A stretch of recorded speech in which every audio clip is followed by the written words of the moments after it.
It is Q. Hi Q. Sawadee Cap. Hello Q.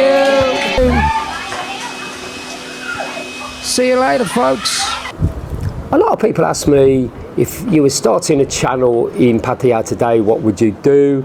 I would probably not start a channel in Pattaya because there's simply saturation point. I think so many YouTubers walking around doing stuff, everything's been done. I've got kind of a unique perspective because I own a bar and I've worked here in bars for 16 years.